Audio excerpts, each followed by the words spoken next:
स्वागत आहे तुमचं आपल्या नवीन ब्लॉग मध्ये. तर आज क्लासचा पहिला दिवस कसा असतो ते तुम्हाला आज दाखवते. माप कशी घ्यायची, पेपर कटिंग कशी करायची. तर पेपर कटिंग वरूनच आपल्याला ब्लाऊज शिकता येतं. तर आपल्याला कटोरी ब्लाऊज पासून सुरुवात करायची आहे बा.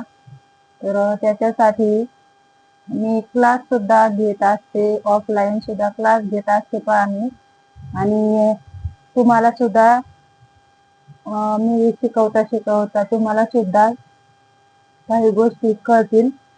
तर चॅनल वर जर नवीन असाल तर चॅनलला सबस्क्राईब करून घ्या आणि असेच पार्लरचे ब्लाऊजचे व्हिडिओ पाहत राहा. तर आपण सुरू करूया ब्लाऊजचा क्लास. तर अशा प्रकारे पेपर घ्यायचा डबल फोल्डचा आणि इकडून असते बंद साईड, इकडून गाळ्याचा भाग टाकायचा असतो त्या साईडने. तर आपल्याला टेप लागतो, पट्टी लागते आणि एक पेन. तर अशा प्रकारे आपल्याला या साईडने छाती घेरचं माप टाकायचं असतं का. तर आता आपण अंदाजे छाती घेरचं माप आहे ना 8 इंच, म्हणजे आज 32 इंच छाती घेर आहे. चौथा भाग 8 इंच येते आणि त्याच्यामध्ये 1 किंवा 1.5 इंच मार्जिन साठी ठेवायचं असतं. छाती घेरचं माप झालं. आणि त्याच्यानंतर उंची टाकायची पहा. दोन्ही साईडने उंची सारखी येते का नाही पाहिजे. आणि उंची आपण 13 इंच घेतली तयार उंची, आणि 1 इंच त्याच्यामध्ये मार्जिन साठी 1 इंच ठेवायचा. त्याच्यानंतर ह्या साईडने पण तसंच 13 इंच अधिक 1 इंच मार्जिन साठी ठेवायचं. म्हणजे अशा प्रकारे दोन्ही साईडनी सारख्या अंतरावर मार्किंग करून घ्यायची आणि पट्टीने चौकन करून घ्यायचं, बॉक्स करून घ्यायचं एक.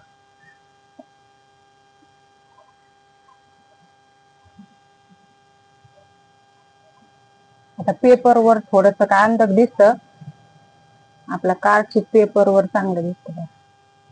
आता याचा एक बॉक्स करून घेतला चौकोनाचा. तर अशा प्रकारचा एक बॉक्स करून घ्यायचा आणि त्याच्यानंतर आपल्याला छाती घेरचं माप या साईडने ना, तर आपल्याला 2.5 इंचावर गळा रुंदी टाकायची का. आणि 5.5 इंच म्हणजे 3 इंचाचा शोल्डर येतं आणि 2.5 इंच गळा रुंदी, असं दोन्ही मिळून 5.5 इंच अंतर घ्यायचं. आणि त्याच्यानंतर मुंडा खोली घ्यायची आपली.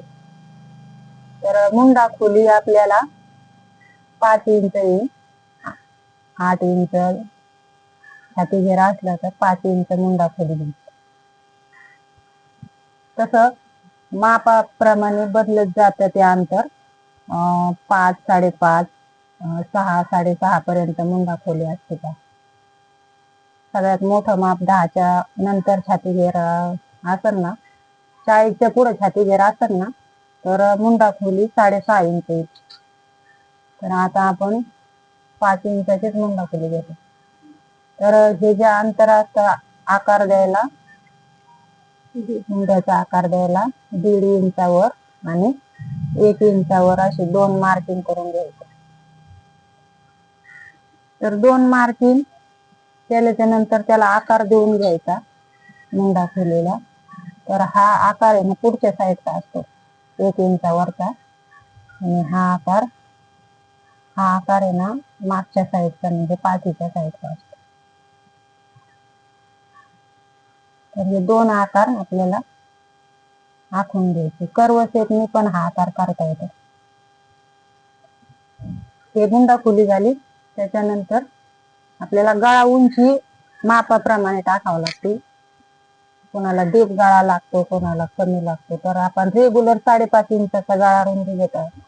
गळ्याची उंची 5.5 इंच घेत असते.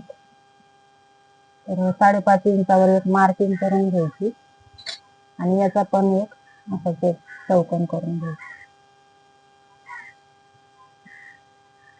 तर त्याच्यानंतर आपल्याला गळ्याचा आकार टाकण्यासाठी 1 इंचावर असं दोन्ही साईडने 1 इंच अंतरावर मार्किंग करून घ्यायचं. आणि अशा प्रकारे गळ्याचा आकार आपल्याला इथं करून घ्यायचं.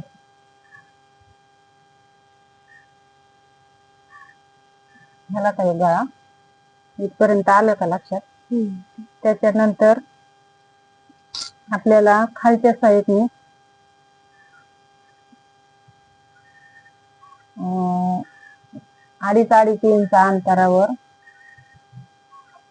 2.5 इंच अंतरावर दोन्ही साईडने असे चौकोन परत करून घ्यायचा. पहा,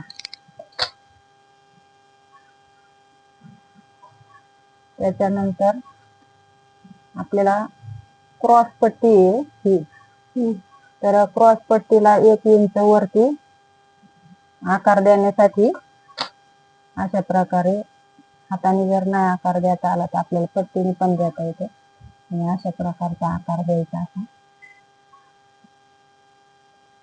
क्रॉस पट्टीचा. तर याचा पण आपल्याला मध्य करायचा आहे. 5.5 इंच येते, 10च्या मध्ये 5.5. तर इथून पण आपल्याला 1 इंच अंतरावर आतमध्ये घ्यायची. जास्त मार्जिन सुटते त्याच्यामुळे आपण 1 इंच आतमध्ये घेऊन अशा प्रकारचे एक रेषेची मार्किंग करतो. तर आलं का इथपर्यंत लक्षात.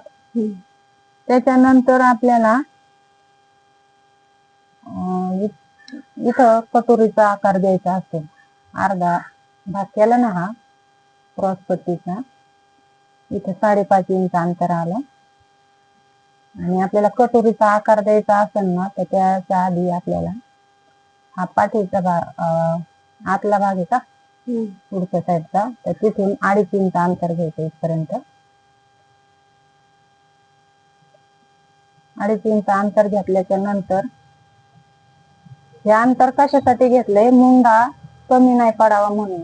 मधला शेप कमी जास्त होत असतो, मग घोळ येतो किंवा कमी पडल्यावर ताणाचा ब्लाऊज, त्याच्यामध्ये करेक्ट 2.5 इंच अंतर घेत असतो आपण. तर इथून हा पॉइंट आणि हा पॉइंट जोडून घ्यायचा असतो. तर सोपी पद्धत आहे. पहा, हे तिन्ही पण हे जोडून घ्यायचं. एकदम करेक्ट कटोरीचा आकार एकदम मस्त आला पाहिजे. अशा प्रकारे कटोरीचा आकार द्यायचा आहे. आणि याच्यानंतर आपल्याला कटोरी वाढवावं लागते.